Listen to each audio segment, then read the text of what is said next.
Imagine a company so catastrophically mismanaged that the CEO repeatedly abandons his post just to move into a monastery. Which is definitely a bold executive strategy. Right. I mean, he effectively shuts down all operations until his board of directors agrees to crowdfund a massive ransom just to get him to sign basic paperwork. It sounds completely absurd, like the plot of a terrible tech startup documentary or something. It really does, but try 6th century China. Pull up a stool, take a load off. You look like you've been fighting a war in a cubicle all day. Let me guess. Management. Oh, it's always management. Always another senseless corporate restructuring. I'll just wipe down the bar here while you vent. But, looking at the sources for our deep dive today, framing this specific era of history through the lens of modern corporate dysfunction is actually the most accurate way to understand it. Oh, absolutely. We're looking at the northern and southern dynasties of China. And treating it like just some dusty list of emperors does it a massive disservice. I mean, it was a 160-year bloodbath of administrative incompetence. Which is exactly why I'm nursing this drink, because suddenly, my chaotic office doesn't seem quite so bad. It's all about perspective. Yeah. We aren't talking about ancient history here. We are talking about a remarkably messy corporate divorce. After the era of the Three Kingdoms, the famous stuff with the brilliant strategists and epic battles, the whole enterprise of China essentially shattered Yeah, completely fragmented. and split right down the middle. It fractured along a very specific geographical boundary. It's called the Kunling-Wahi Line. And this isn't just, an arbitrary line drawn on a map. Right. It's the 33rd parallel north. It fundamentally divides the continent's climate and its agriculture. So it's a physical barrier. Exactly. North of this line, you have freezing winters, dry plains, and a wheat-based diet. It's terrain built for horses and heavy cavalry. Basically the tough stuff. Right. But south of the line, it's humid, subtropical. It's dominated by massive river networks and relies heavily on rice farming. So terrain built for boats and infantry. So for a century and a half, you basically have two rival corporate conglomerates operating in the same exact market, just separated by this climate wall. Mutually despising each other. Oh, totally. Mutually despising each other and constantly failing at internal management. Let's look at the North first. Who exactly is running the show up in the freezing plains? Well, the north was dominated by a nomadic people called the Xianbei. They founded the Northern Wei dynasty.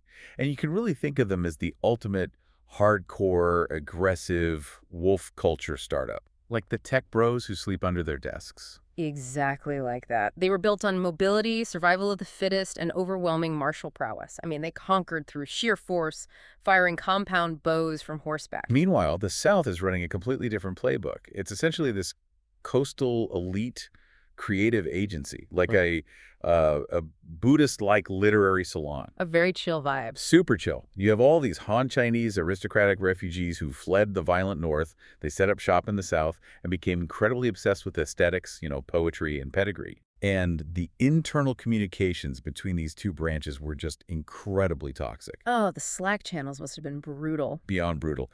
The northern Xianbei openly referred to the southern Han as the island barbarians. Wow. Yeah, they viewed them as these effete beach bums who just sat around sipping tea while the real men fought. And the South hit back, right? Oh, of course.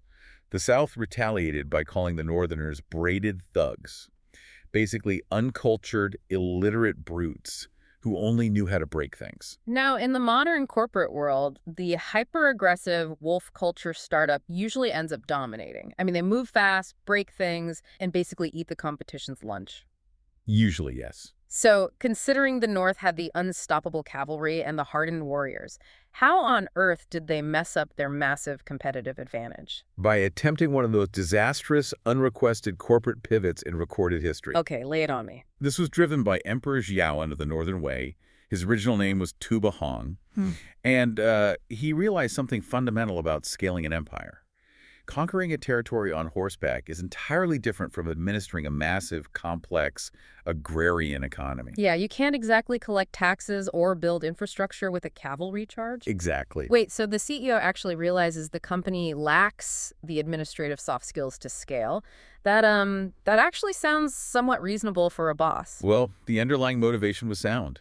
He looked at the Southern Han culture, their deep bureaucratic systems, their structured legal codes, their literature, and he realized He needed those exact tools to actually govern. Okay, so where did it go wrong? The mechanism of his failure was his execution. He didn't gradually integrate these new practices or, I don't know, train his workforce. He forced a total overnight identity overhaul. The classic management overreach. Our deep dive sources lay out a brilliant analogy for this. Imagine a blue-collar, heavy machinery company. For generations, they've made their money with guys in hard hats, sweating in the dirt, building things with their bare hands. Then, one Monday morning, the CEO just announces, "Listen up, roughnecks. No more work boots." That wouldn't go over well. Not at all. He says, from now on, everyone wears tailored Italian suits. We are drinking Earl Grey tea at 3 o'clock sharp. And you have to pass an advanced English fluency test if you ever want a promotion. And that is essentially what Tobahong did. I mean, he physically uprooted the entire corporate headquarters. Wait, he moved the whole company? Yeah. The Northern Wei capital was in Datong, up in Shaanxi province. It was a rugged, freezing, militarized zone close to the steppes. He forced the entire administration to march hundreds of miles south to Luoyang, which is a traditional Han agricultural basin. That alone would cause a literal riot in my HR department. Oh, but he went further. He banned the Xianbei language at court. Anyone under 30 caught speaking it was banished. You're kidding. No, he banned traditional Xianbei clothing, too. He ordered his nobles to intermarry with Han aristocratic families. He even eradicated his own royal family name. Wait, his own name? Yes, they were the Tuba clan, and he decreed, "We are now the Yuan clan." Man, I'm just trying to imagine being a veteran manager in this company. You spent 30 years bleeding for the Tuba clan, right? Yeah. Sleeping in the snow, fighting off rival nomads. Doing all the heavy lifting. Exactly. Suddenly your boss moves to a humid city, puts on a silk robe, changes his name, and tells you that you're unpromotable because you don't know how to write a 4-line poem in a language you don't even speak. You've just identified the fatal flaw in his change management strategy. He completely alienated the legacy employees. Guys who built the place. Right. The hardened border guards, the core talent stationed at the 6 garrisons in the freezing north, who actually kept the empire safe, they were just left behind. Completely ignored. Their supply chains were neglected.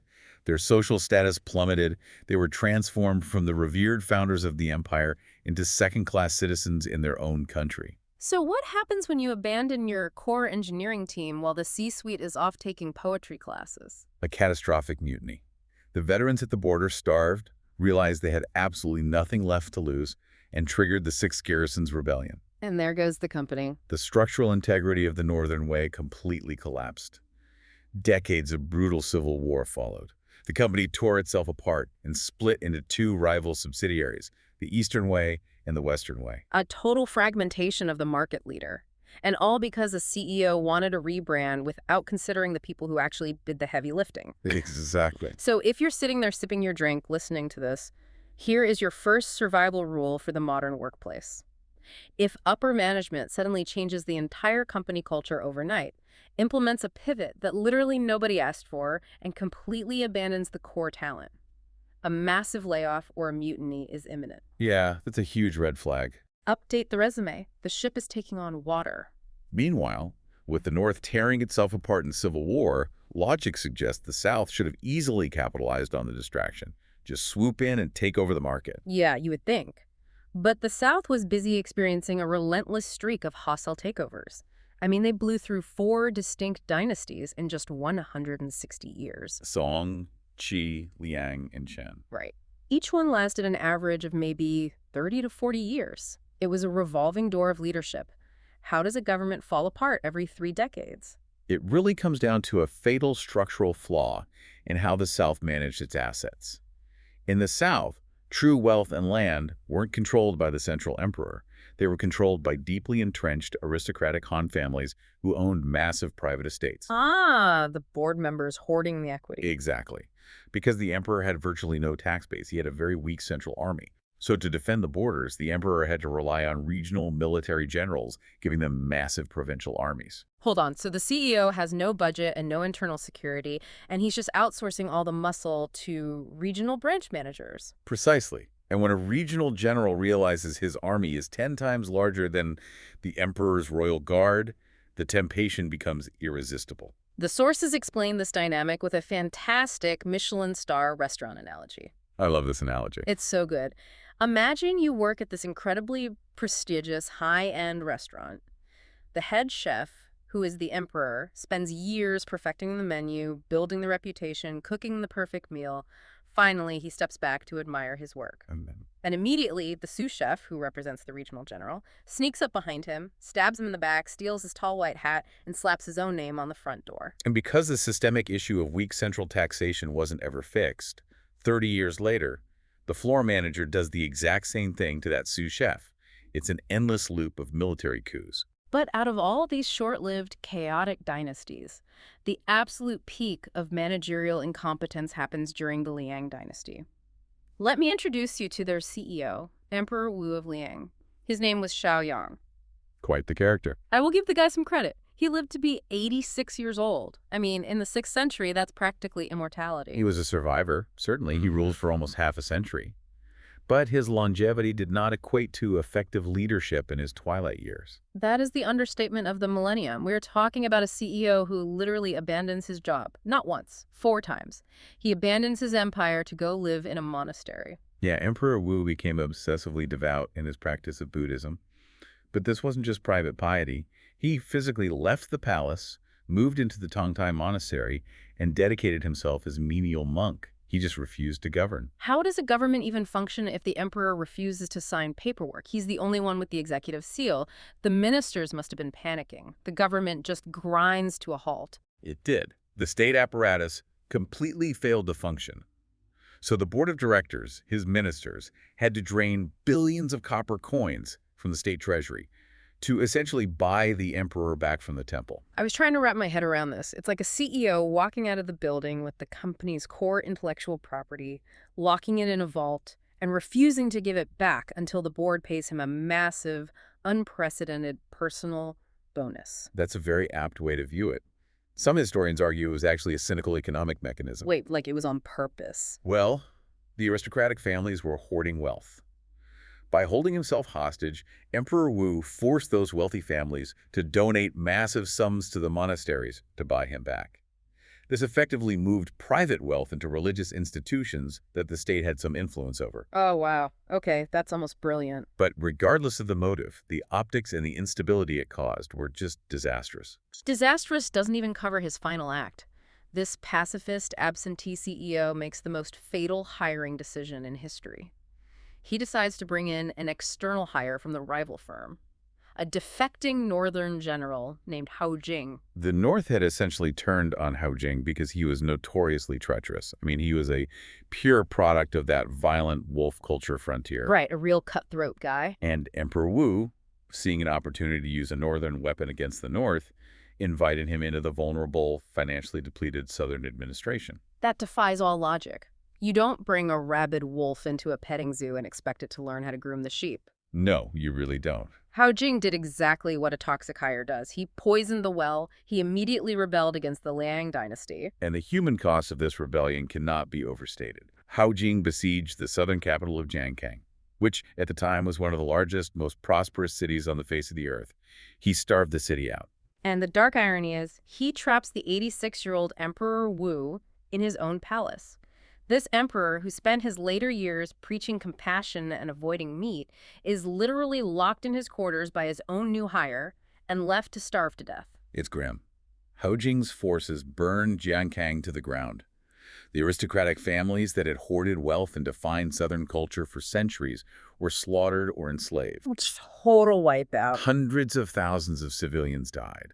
The libraries, the art, the refined legacy they built up over centuries just reduced to ash. It was the complete eradication of the southern corporate campus. Which gives us our second survival rule for you listening out there. If your boss completely checks out of their daily duties to focus on their personal brand or a side hustle. Yep. Or if HR brings in a notoriously toxic executive from a competitor just to score cheap points, do not wait around. Polish that resume immediately. Get out while you can. Exactly. The company's going down in flames, and you do not want to be in the building when the doors get locked. So just to review the board here, we have the North fractured by a botched cultural rebrand, tearing itself apart in civil war.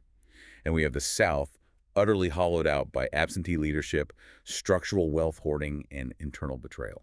So how does this 160-year nightmare finally end? Do they just keep bumbling along in a post-apocalyptic wasteland? Well, eventually, the market corrects itself. And the correction came in the form of a ruthless synthesizer, a man named Yang Jian, who would found the Sui dynasty. I love this guy's background. He wasn't the main CEO of the northern factions. He was an outsider, like an in-law operating within the northern Zhou dynasty. Yang Jian is fascinating because he observed the failures of the past century.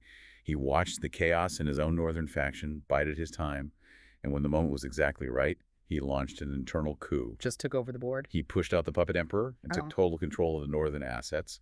But unlike Emperor Zhaowen, the guy who forced everyone to wear suits, Yang Jian understood the mechanics of integration. Right, you don't erase your core competencies, you synthesize them. Exactly. He implemented structural mechanisms that borrowed from both cultures. He took the military hard skills of the northern wolf culture, specifically a militia system called fubing. What's that? It seamlessly combined farming and military service to keep logistics cheap and armies massive. Oh, efficient. Very. Then he merged that with the management soft skills of the Southern Han culture. He standardized the legal codes and created a brutally efficient tax system that bypassed the aristocratic families entirely and taxed the peasants directly. So he built the perfect company, he created an absolute juggernaut, and once he had his operations streamlined and highly profitable in the north, he looked at the crumbling, dysfunctional mess in the south, which was now limping along under their final dynasty, the Chen dynasty. And he said, it's time for an acquisition. Time for a hostile takeover. In 589 AD, Yang Jian launches a massive unified military campaign southward. Hundreds of thousands of troops, massive naval fleets just sweeping down the Yangtze River. And the end of the South is so pathetic it almost hurts to read. I mean, while the Northern Army is literally smashing down the doors of the Southern capital, what is the final Southern Emperor Qin Shi Bao doing? Is he rallying his troops? Is he negotiating a severance package? He was completely detached from reality. He is busy drinking, cuddling with his favorite concubines, and writing a poem called Flowers of the Inner Garden. The enemy is in the lobby, and the CEO is writing poetry. It's unbelievable. When the northern soldiers finally breach the palace, they can't find him. Do you know where they found him? Hiding at the bottom of a dry well. A dry well. They literally had to throw a rope down and drag him up by his collar. The deep dive sources use a fantastic modern phrase for this entire conquest. They call it a dimensional strike. A dimensional strike implies that the two sides weren't even fighting the same war anymore. It wasn't a battle of tactics. It was an absolute mismatch in competence. Just playing a totally different game. Exactly. Yeah. The Sui dynasty was operating 3 dimensions, utilizing synchronized logistics, legal frameworks, and combined arms. The Chen dynasty was stuck in 1 dimension, relying on poetic pedigree and hoping the enemy would just go away. There was no real war. It was simply an inevitability. The ultimate M&A. The South is absorbed, the split is over, and China is finally reunified. But I have to ask, we just spent a lot of time detailing a century and a half of misery, starvation, rebellion, and just terrible decisions. Was it all just a pointless waste of time? From a macro perspective, absolutely not. This 160-year bloodbath was a massive, necessary period of genetic reshuffling. A cultural melting pot forged in fire. Precisely. When you smash 2 deeply flawed but distinct cultures together for over a century, the friction eventually grinds away the weaknesses. The collision of the northern pragmatism and martial vigor with the southern administrative depth and artistic elegance is exactly what built the foundation for what came next. Right. The Sui dynasty didn't last long, but they built the Grand Canal and centralized the state.